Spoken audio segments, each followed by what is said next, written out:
and welcome to episode 3 of 5.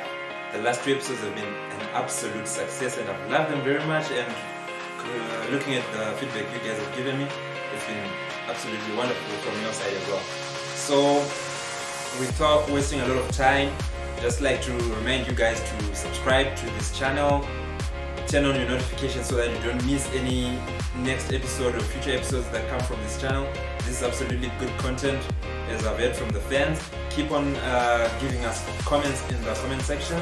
We love it very much. We love your critics, we love your reviews, we love it when you post questions.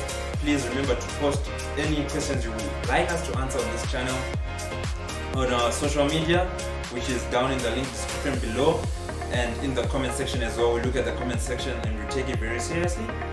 Our viewers' opinion is of absolute importance with this channel. So let's start. The first question is,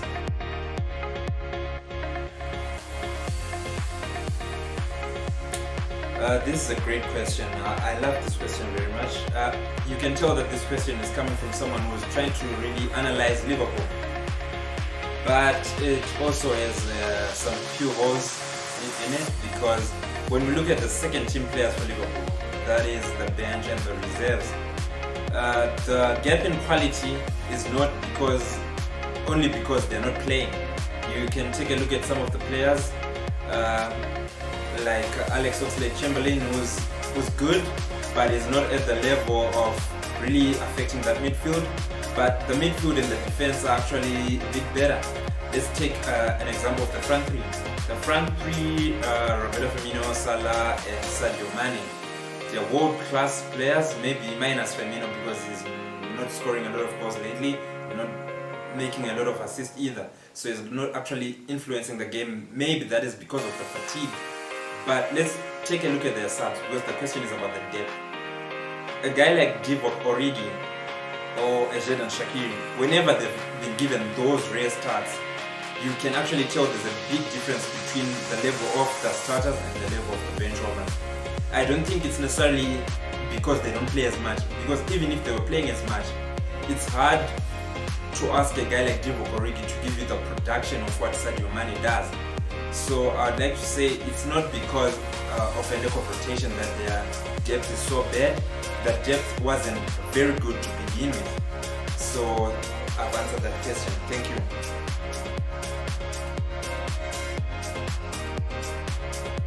That's a very, very good question. I would also like to announce that I've got a Spurs fan in my midst here. I don't know what he thinks about Eriksen, but I'd like to say the quality Tottenham is lacking at the moment seems to be creative. But I'd like to elaborate that when we speak of creative, it's not only because there's a creative player missing, because they've actually got some wonderful creative players as well. Gio also is one example.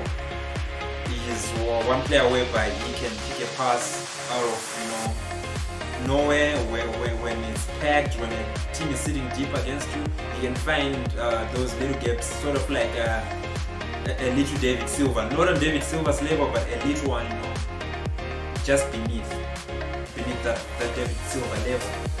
I think Spurs' lack of creativity could be influenced by sometimes the tactics. They seem a bit too negative. They seem to want to sit back. They seem not to want to play games when they play the smaller teams, where they have to take the game to the team, where they have to dictate play. They want the other team to have the ball so that Son and Eriksen can attack on the counter. That's their plan A. Plan B at the moment, since they are struggling at the moment, you can't really see what they're trying to do. As of Arsenal, that would be a straight yes, because Aaron Ramsey, even before he left, he was influencing games for Arsenal. He's that box-to-box player. He can do almost everything in that midfield. And right now, Arsenal, you look at them, they just seem to be slow on the ball. They can have a lot of possession, but they can't create chances. They lack a player who makes that third man run. Aaron Ramsey is fantastic at that. That's what he's doing at Juventus. When he went to Juventus, the first season wasn't quite good because Mauricio Sarri wasn't really playing him as much. Andrea Pirlo has given him the belief and given him the confidence to go and play for Juventus. and you can actually tell he's really making a difference at Juventus now. Really shows why he's the second best paid player over there. How Arsenal let him leave on a free, it's bogus, it's out of this world. I don't even understand it. I guess we can just leave it to the Arsenal owners. But Ramsey would be a brilliant player to have in that Arsenal squad. You'd add a lot more. I definitely think with his leadership and the way he plays, the way he loves the Arsenal club, they will be where they are at the moment. They'll be a lot higher up in the table.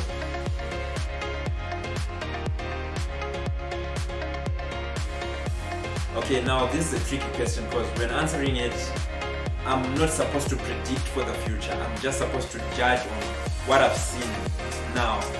So, 3 players come to mind.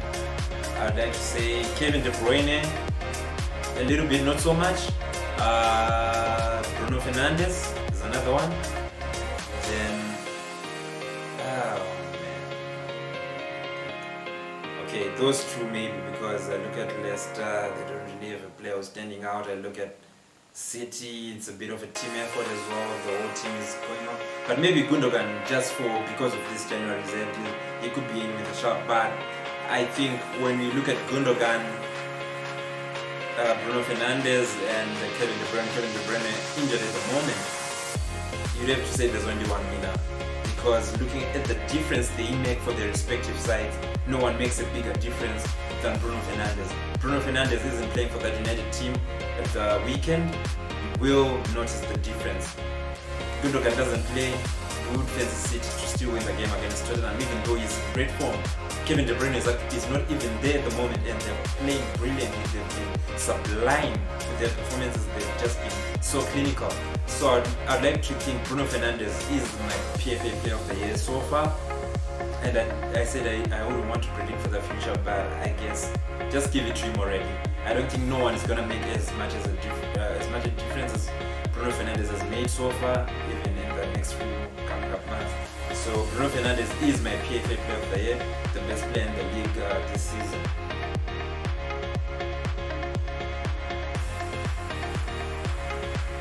There have been rumors. Okay, I shouldn't really exactly follow the rumors. I should be telling you what I think, what I know, because what I think is obviously what is correct in this world of soccer. I'd be looking at Romelu Lukaku, spoken of. He's been very influential at Inter. This would be a short-term solution because he's 27. He'd come in, make an instant impact, and just kill the Premier League for the next 2 to 3 years. He's one example. I've also heard from my friends at City that Lautaro has been considered. Lautaro, I still think is still a bit raw. I watch his performances. He's brilliant. The next minute, he leaves you thinking that he's got a bit to go. He still can improve. So he's in between that level where he's not that perfect striker, but he's certainly not shit. He's actually a guy with a lot of potential. But my best option would be they just have to throw all that oil money at Erling Braut Haaland. The kid is brilliant, though Dortmund haven't been performing as well, but you can still see with his individual performance that this is a player. You know, you look at a player who plays well in a struggling team, shows that player is almost quite brilliant. Because if he's playing in a good team, he's played in a good Dortmund team that was last season before they sacked Lucien Favre. I don't know why Dortmund is crazy. This season they're struggling, he's still playing well. It shows that I think he can sort of adapt into any situation. So for long-term sake, I think Erling Braut Haaland should be Man City's next number 9, the next centre forward that's going to be a starter. And I'm sorry I didn't consider Gabriel Jesus, because when I look at him, I always see the guy who comes from the bench to affect games for City, to change games for City from the bench. He's not a starter, not starting level for a club like Manchester City. Maybe if we're talking of clubs like Southampton, he'll be a bare starter there, star there. But he's no starter for a club like Manchester City. Now the final question.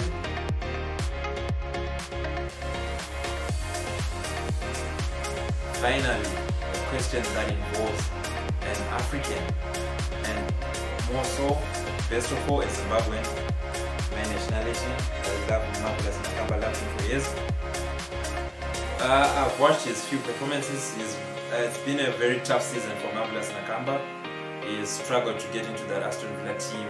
Douglas Luiz and John McGinn have been quite incredible. So a few suspensions and injuries have given him the opportunity to play. What I would say is he can't do much more from the performances he's given. It's now down to the manager. He's played well, especially in the game versus the Arsenal. When they beat the Arsenal 1-0, he was impeccable. He put no foot wrong. He was just great in that performance. And I'd like to congratulate him on that performance. Well done, Marvelous. You've done all you can. He's played brilliantly. That's answering the question. So I just say, whenever you get the next chance, just try to put on that sort of performance. It will keep you in good stead with the manager.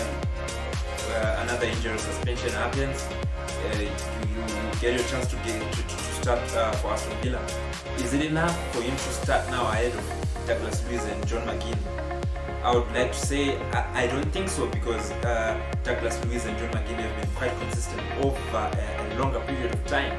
So John McGinn and Douglas Luiz at the moment rightfully starting ahead of Marvelous Nakamba, but from the chances he's been given to show what he's got on the pitch, it's been brilliant, exciting, brilliant. You should just keep it up. So that was it for this week's episode of 5. I'd like to thank you viewers for the continued support. We'll put out the tweets, the Instagram, the questions, to give you guys a platform to ask your questions. Also, don't forget, you can put your questions in the comment section down below. We'll look at everything, we'll choose the best 5 questions. Last week it was even better, we got 600 questions. Keep the questions coming, we love it. And don't forget to share, like and subscribe. Liking is especially important because of the algorithm of YouTube. They will make sure that this video gets to a lot more people. Subscribe, turn on your notification bell so that you don't miss videos from this channel. Thank you, goodbye.